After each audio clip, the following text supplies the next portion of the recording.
नमस्कार, स्वागत है आपका जस्ट इंडिया में और मैं हूं आपके साथ मुस्कान। रुक करेंगे उन तमाम खबरों का जिनका सरोकार है आपसे।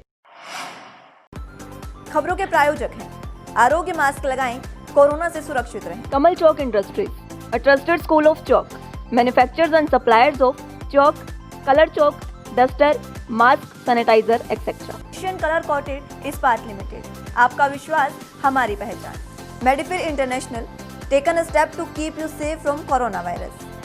रंच किया showroom in Rohtak and Bahadurgarh. Showroom पर आएं, टेस्ट ड्राइव लें और गाड़ी बुक कराएं। चलिए तो बुलेटिन का आगाज इस वक्त की बड़ी खबर के साथ करेंगे। इस वक्त की बड़ी खबर बता दें आपको, मुख्यमंत्री मनोहर लाल से जुड़ी ये बड़ी खबर, जहां पर चिट्ठी लिखने वालों पर मुख्यमंत्री ने निशाना साधा है। इस दौरान विपक्ष को भी मुख्यमंत्री ने एक बड़ी नसीहत दी है। गिरदावरी किस फसल की होती है, विपक्ष को ये नहीं पता है। सीएम मनोहर लाल खट्टर का ये बयान है। उन्होंने विपक्ष को नसीहत दी है कि पहले वो जांच ले कि आखिर गिरदावरी किस फसल की होती है। विपक्ष को ये नहीं पता है कि किस फसल की गिरदावरी की जाती है। प्रदेश में इस समय गेहूं की बिजाई जारी है, ये मुख्यमंत्री का बयान है। अगर गेहूं की फसल खराब हुई है तो वो दोबारा लग जाएगी। सीएम मनोहर लाल खट्टर ने बयान दिया है, जिस पर चिट्ठी लिखने वालों पर उन्होंने तंज कसा है और विपक्ष को इस दौरान बड़ी नसीहत दे रही है। मुख्यमंत्री का कहना है कि विपक्ष को नहीं पता कि आखिर किस फसल की गिरदावरी की जाती है।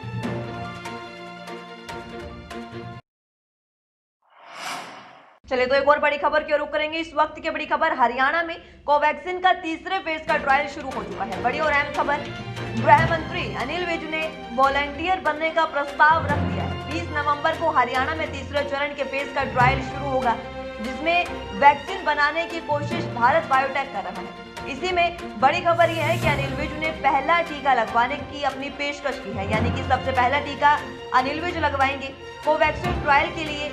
ये बड़ी खबर, स्वास्थ्य मंत्री अनिल विज ने ट्वीट कर ये जानकारी दी है कि अगर वॉलंटियर बनने का मौका मिलता है तो वो पहला टीका लगवाने के लिए अपनी उन्होंने सहमति जाहिर की है और उन्होंने कहा है कि पहला टीका लगवाने की पेशकश उन्होंने की है। स्वास्थ्य मंत्री अनिल विज ने ट्वीट कर ये जानकारी दी है कि पहला टीका वो लगवाना चाहते हैं।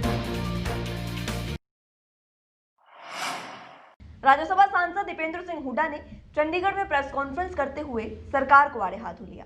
इस दौरान उन्होंने हरियाणा के नंबर 1 होने की बात कही। चलिए आप भी सुनिए आखिर किस मामलों में हरियाणा नंबर 1। आंकड़ों के अनुसार प्रति व्यक्ति आय में बड़े राज्यों में नंबर 1 पे आया, प्रति व्यक्ति निवेश में इन्वेस्टमेंट रेट में देश में नंबर 1 पे आया। जो प्रदेश उस पटरी से, विकास की पटरी से उस प्रदेश की गाड़ी उतार दी सरकार ने 6 साल में। और वही प्रदेश आज बेरोजगारी में देश में नंबर 1 है, अपराध दर में नंबर 1, महिलाओं के ऊपर अपराध दर में नंबर 1। आपने फरीदाबाद में देखा, बाकी जगह देखा किस तरीके से दंदनाते हुए अपराधी गोलियां चलाते हुए। गृह मंत्रालय के जो आंकड़े हैं उनके अनुसार महिलाओं के ऊपर अपराध दर में हरियाणा नंबर 1 और भ्रष्टाचार में भी हरियाणा नंबर 1। भ्रष्टाचार के मामले में लोगों को लूटने में सरकार ने कोरोना काल भी नहीं के दौरान भी लोगों को नहीं छोड़ा। कोरोना काल में भी कहीं शराब घोटाला सामने आया, कहीं धान घोटाले को पे पर्दा डालते हुई सरकार दिखाई दी, तो कहीं रजिस्ट्री घोटाले के माध्यम से लोगों को किस तरीके से लूटा जाए वो सारी प्रक्रिया सामने आई। तो कोरोना काल में भी मतलब प्रदेश का नाम खराब करने का काम इस सरकार ने किया। वहीं हरियाणा सरकार ने परिवहन विभाग और हरियाणा रोडवेज में भ्रष्टाचार को खत्म करने के लिए ऑपरेशन शुद्धि शुरू किया है। मुख्यमंत्री मनोहर लाल ने कहा कि परिवहन विभाग में व्याप्त भ्रष्टाचार से निपटने के लिए ऑपरेशन शुद्धि में सरकार कोई समझौता नहीं करेगी। सभी जिला परिवहन अधिकारी यानी डीटीओ फेसलेस और कैशलेस प्रणाली लागू कर पूरी पारदर्शिता लाने के लिए समर्पित भाव से काम करें। मुख्यमंत्री मनोहर लाल ने सभी 22 जिलों के डीटीओ की बैठक में कहा कि हरियाणा सरकार ऑपरेशन शुद्धि को लेकर पूरी तरह से गंभीर है। इस मौके पर राज्य के परिवहन मंत्री मूलचंद शर्मा भी मौजूद रहे। करनाल और गुरुग्राम के डीटीओ को पोर्टेबल वेइंग मशीन देते हुए सीएम ने बताया कि फिलहाल ऐसी 45 मशीनें खरीदी गई हैं। अगर प्रयोग सफल रहा तो और भी मशीनें खरीदी जाएंगी। इन मशीनों से ओवरलोडिंग वाहनों पर नजर रखने में मदद मिलेगी। मुख्यमंत्री मनोहर लाल ने कहा कि भ्रष्टाचार को मिटाने के लिए न केवल विभाग के 250 कर्मचारियों को स्थानांतरित किया गया है, बल्कि बिचौलिया किस्म के लोगों की सूची भी सभी डीटीओ को भेजी गई है। कार्यालयों में उनके प्रवेश को पूरी तरह से प्रतिबंधित कर दिया गया है। सभी डीटीओ को अपने कार्यालय में प्रवेश करने वाले लोगों की निगरानी के लिए सीसीटीवी कैमरे जैसे अन्य डिजिटल उपकरणों का भी उपयोग करना चाहिए। आगंतुकों का ब्यौरा रखने के लिए अलग रजिस्टर हो। फील्ड में छापेमारी करते समय पूरी गोपनीयता भी बरती जाए। हरियाणा प्रदेश में जो भी ओवरलोडिंग, अवैध बस जो सरकार को चूना लगाते हैं, उसके संदर्भ में मीटिंग ली है और सख्ती के साथ ये कार्रवाई करेंगे।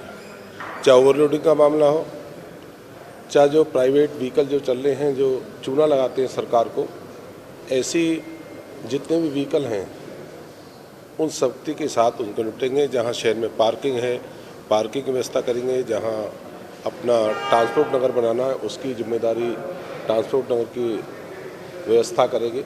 सभी डीटीओज की जिम्मेदारी है।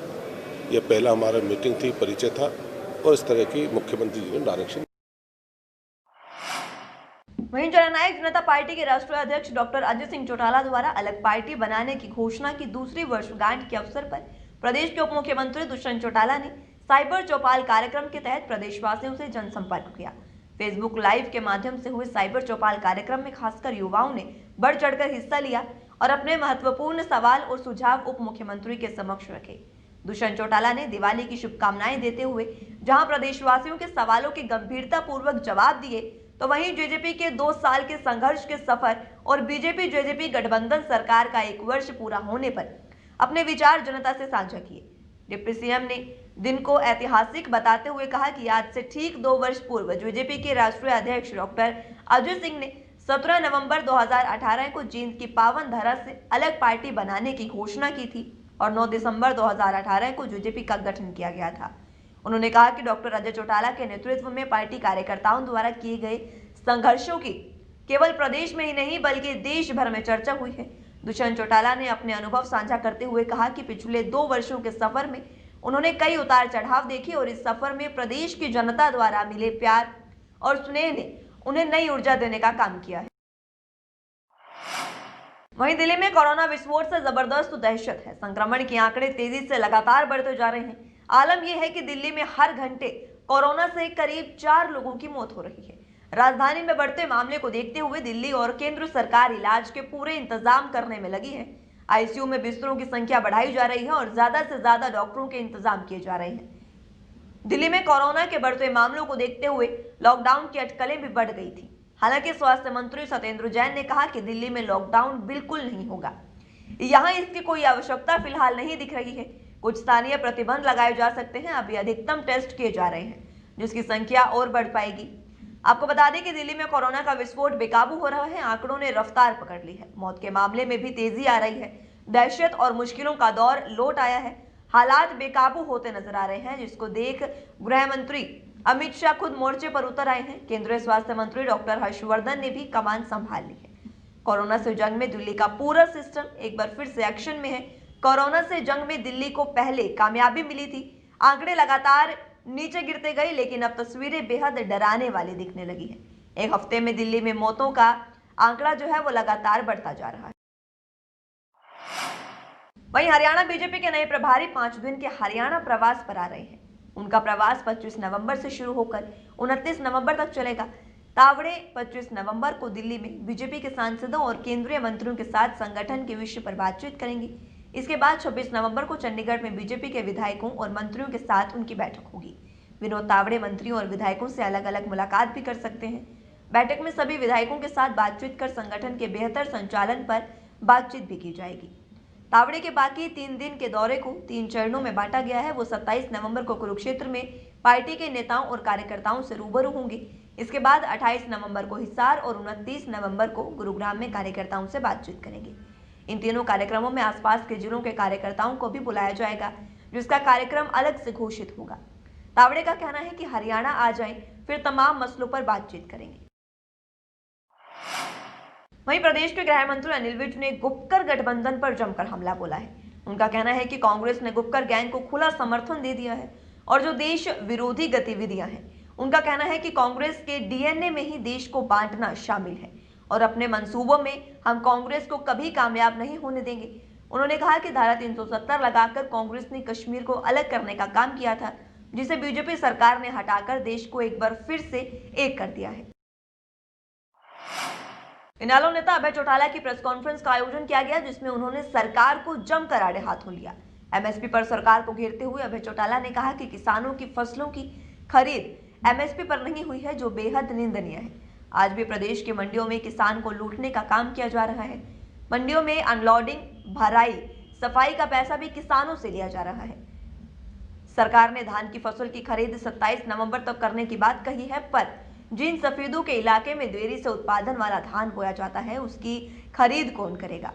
इतना ही नहीं, उन्होंने कहा कि किसानों की अनदेखी को बर्दाश्त तो नहीं किया जाएगा। उनका कहना है कि बीजेपी देश को बांटने का काम कर रही है। वहीं कोरोना संक्रमण की दूसरी लहर में आमजन को सावधान रहने की जरूरत है, क्योंकि अब मरीजों की संख्या के साथ साथ कोरोना संक्रमितों की मौत का आंकड़ा भी लगातार बढ़ने लगा है। बता दें आपको, 10 नवंबर से 17 नवंबर शाम तक हरियाणा के रोहतक पीजीआई में 46 संक्रमित उपचार के दौरान दम तोड़ चुके हैं।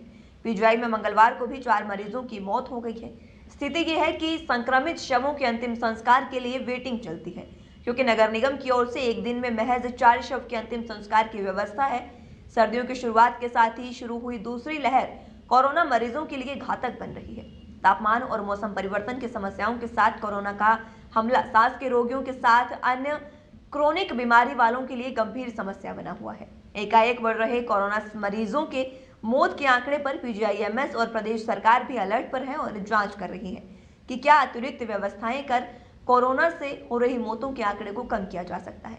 इसके लिए पिछले सप्ताह पीजीआईएमएस की ओर से एक एक्सपर्ट की टीम को हिसार भेजा गया था। गौरतलब हो कि पीजीआईएमएस में प्रदेश भर से और मुख्य रूप से रोहतक जिले के आसपास के मरीज उपचार के लिए आते।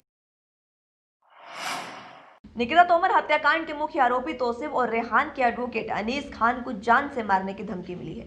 अनीस खान ने पुलिस कमिश्नर ओपी सिंह को शिकायत देकर सुरक्षा की गुहार लगाई है। उधर अनीस खान ने तौसीफ और रेहान की सुरक्षा को देखते हुए जेल ट्रांसफर के लिए कोर्ट में पुनर्विचार याचिका दायर की थी, जिसे दोबारा खारिज कर दिया गया है। साथ ही जज ने आरोपियों को हर संभव सुरक्षा मुहैया कराने का आदेश भी जेल सुपरिटेंडेंट को दे दिया है। बचाव पक्ष के वकील अनीस खान ने बताया कि बल्लभगढ़ में पिछले दिनों हुई हिंसा मामले में पुलिस ने जिन हिंदू संगठनों के लोगों को जेल भेजा है, उनसे उनके मुवक्किलों को जान का खतरा है। इसलिए जेल ट्रांसफर के लिए अनीस खान ने कोर्ट में पुनर्विचार याचिका दायर की थी। मंगलवार को फास्ट ट्रैक कोर्ट के अतिरिक्त सत्र न्यायाधीश सरताज बासवाना ने सुनवाई की। उन्होंने जेल ट्रांसफर रिवीजन को रद्द कर दिया है और जेल सुपरिटेंडेंट निमिका को अपराधियों की सुरक्षा सुनिश्चित करने का आदेश भी दे दिया। खबरों के प्रायोजक थे Shri Shyam plywood and lamination, वेंसफिल अपरेट्स लव, boiling water proof plywood, SCF 48 HUDA complex Rohtak. Kamal Chowk industries, a trusted school of chalk, manufacturers and suppliers of chalk, color chalk, slate pencil, duster, dustless chalk, housekeeping material, mask, sanitizer, hand wash. Office number 201, first floor, town centre mall, D park, model town, Rohtak. Corona महामारी से लड़ने के लिए आरोग्य mask लाया है आपके लिए सबसे आधुनिक मास्क। इसके साथ ही आपको मिलेगी आधुनिक PPE किट, वो भी बहुत ही सस्ते रेट पर। contact@arogyamask.com पर जाएं और हमसे संपर्क करें, या फिर www.arogyamask.com से जुड़ें। इसके साथ ही आप हमें कॉल कर सकते हैं। हमारा पता है Anand international, plot number 181, Panipat, Haryana. Be Fast Fit, India's fastest growing fitness chain, now at Rohtak D Park.